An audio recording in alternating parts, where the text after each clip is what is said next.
I'm heading back up to Pike State Forest again for another hike. It's 1:30 in the afternoon. Don't have a whole lot of time to do anything. Been busy this morning, but I wanted to get a short hike in today. But I'm taking a meandering route around to get up to Pike State Forest.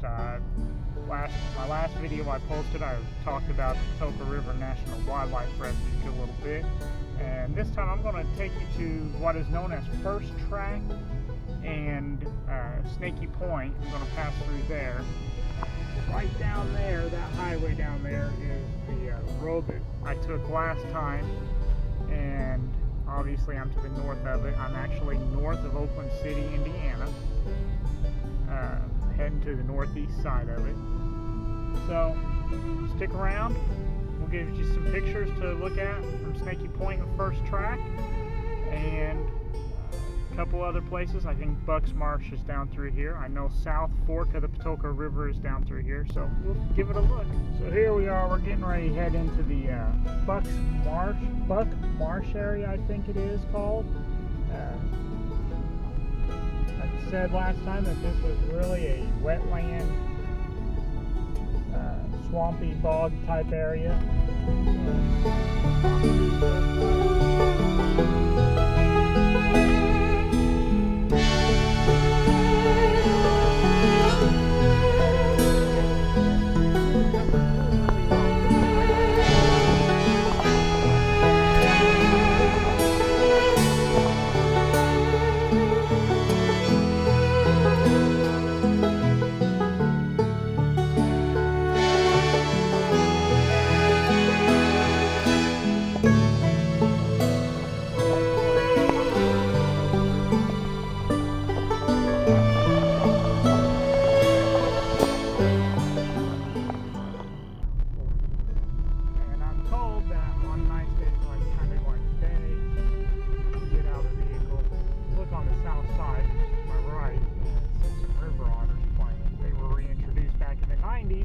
Into Indiana, so we'll give it a shot, see if we see anything.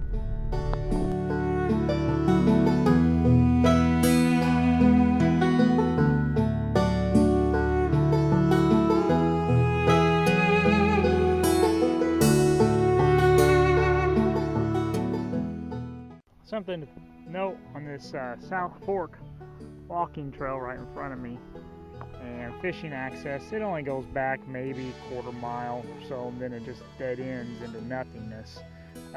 They do use that trail to get back into the backside of Bucks Marsh, which Bucks Marsh is over that way.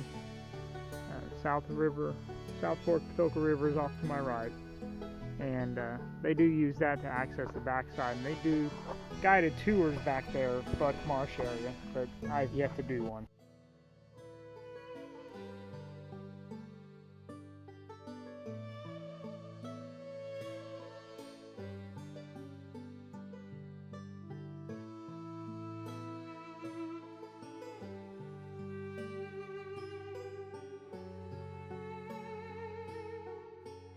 So back there behind me is the First Tract, which was the first piece of ground bought for the Fish and Wildlife area back in 1994. The ultimate goal is to have over 22,000 acres of Fish and Wildlife area along the Patoka River Patoka River bottom.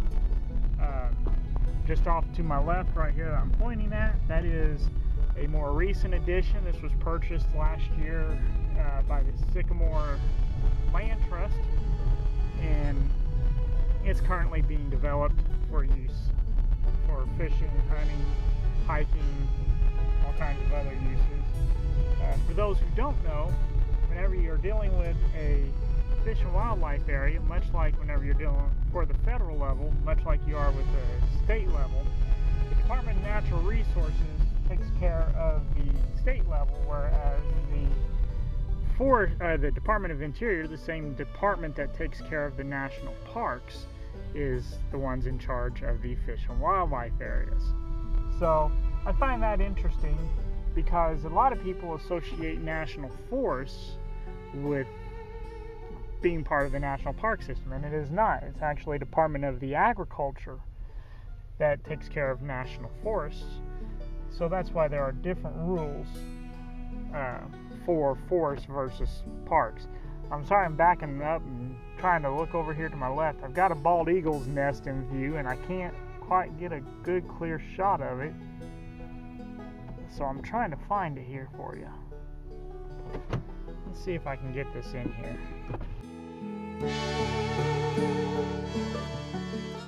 So, the reason it's called Snakey Point was back in the day, 1800s-ish, whenever the Underground Railroad ran through here.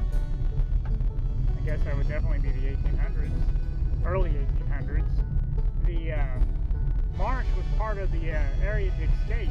Well, a lot of the runaway slaves didn't like getting down into that marshy area because it was well known to be full of water moccasins and other snakes, and the people, locals, called it Snakey Point because of all the snakes, and the name is stuck, and even to this day it's called Snakey Point. Water depth is about no more than, I've been told, 6 foot in the deepest area. It's not very deep. Most of it's about 3 foot deep. It's a good area though if you like kayaking. I plan on coming up here and doing some of that this spring if I can. Okay, so we're not quite going to Pike State Forest yet. Meandering my way that direction. Right now I'm still going through part of the Patoka River National Wildlife Refuge. I'm going to take this road here up to the next crossroad, hang a right, you'll take me into the north side of Winslow, and then backtrack south to get over to Pike State Forest. All that back there was Snakey Point, first tract, Marsh, Maxey's Marsh, which I didn't actually show anything of. I did get a picture of it, but I didn't show anything of it. All that is floodplain, but that is mostly floodplain for the Patoka River South Fork. I'm getting ready to show you some floodplain for the north, for the Patoka River itself, and the Oxbows. Now, I said something in my last video about how they dredged it all back in the late 1800s, early 1900s to make the river straight so they could drain it for fields and farming communities, agriculture. Well, it didn't work according to plan. They were hoping to, as I said, drain that all down so they'd have fields. What they didn't take into account was the rise and fall of the river whenever it flooded. So all this bottom land that they were hoping to gain fields out of, very little of it was actually able to be done in fields. Most of it stayed wetland.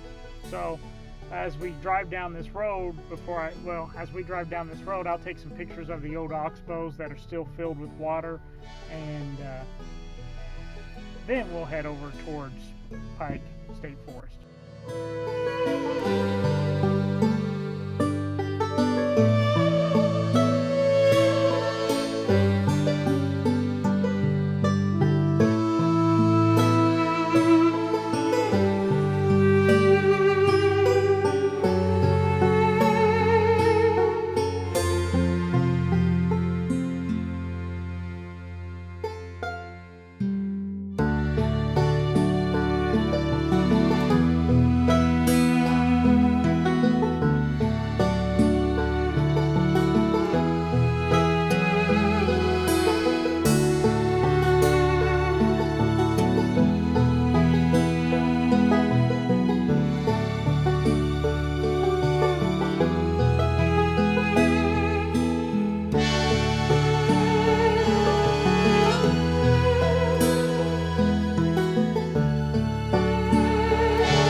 I still haven't made it to Pike State Forest. On my way past, I'm out of the Patoka River National Wildlife Refuge for now. I'll be going back in through it to get to the state forest. But right now, I am now in the Sugar Ridge Fish and Wildlife area. This is controlled by the Department of Natural Resources of Indiana, IDNR. So I'll save some pictures for you from here, and hopefully, if I don't keep meandering and taking all these sidetracks, we'll get to Pike County Forest some point in time. But right now, I'm just kind of enjoying the drive, and I hope you guys are too.